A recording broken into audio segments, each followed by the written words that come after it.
Traffic management, yan daw ang pagtutuunan ng pansin imbes na pagpapaayos ng mga kalsada. Ayon yan sa mga estudyante mula sa iba't ibang universidad ng Pilipinas. Bukod sa mas mabilis, mas mura pa raw ito. Live mula sa Quezon City, may report si Cedric Castillo. Cedric? Yes, Jessica, base sa research na sinagawa ng ilang UP Diliman students na nakausap natin, 175 billion pesos ang kabuang losses o nawala noong 2011 sa iba't ibang industries dahil sa matinding sitwasyon ng trapiko. Kaya ang kanilang mga proposal, kahit hindi ka na raw mag-rehabilitate ng mga kalsada, ay masusolusyonan daw ang trapiko sa pamamagitan ng maayos na traffic management. Kumbaga sa lengguwahe ng mathematics at engineering, tila ba isang malaking problem-solving exam ang paglutas sa pang-araw-araw na traffic condition sa Metro Manila. Kaya naman ilan sa matatalas na isip mula sa iba't ibang universidad sa Pilipinas ang nagmungkahi. Sa halip na rehabilitasyon ng kalsada, mas kailangan daw ang agarang solusyon sa traffic management.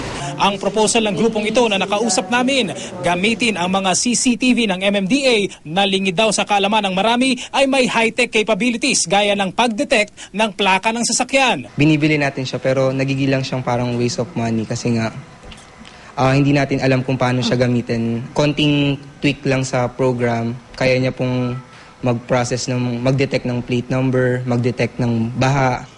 Sa programang na-develop ng grupo, gagamitin ang teknolohiyang meron na tayo, gaya ng inductive loop na siyang nagko-control sa stop at go signal ng traffic lights. Samahan pa ng CCTV footage at isang computer program, mas mapapairal daw ang disiplina sa kalsada. From there, makakakuha nga po tayo ng data, tapos mag-a-alert po siya kagad ng mga institutions. Matagal po yung proseso, kunwari tao lang nga po yung nagbabantay. Para malaman kung saan maluwag, saan traffic. Nandiyan na yung technology eh. Ang kulang na lang is gamitin sila at i-upgrade. Ang proposal naman ng grupong ito, Radio Frequency Identification o RFID, kung saan isang microchip na naglalaman ng impormasyon tungkol sa isang sasakyan ang ikakabit dito. Dati na itong ipinanukala ng LTO pero binatikos dahil sa issue ng privacy. Pero sagot ng mga estudyante, walang way para malaman niyo yung ibig sabihin ng code na yon. Yung only yung MMDA readers lang yung makakaalam kung ano ibig sabihin ng code na yun. Sa research na ginawa ng grupo, lolobo ng hanggang 35 million vehicles ang dadaan sa Metro Manila sa taong 2035 kumpara sa halos 10 milyon pa lang ngayon.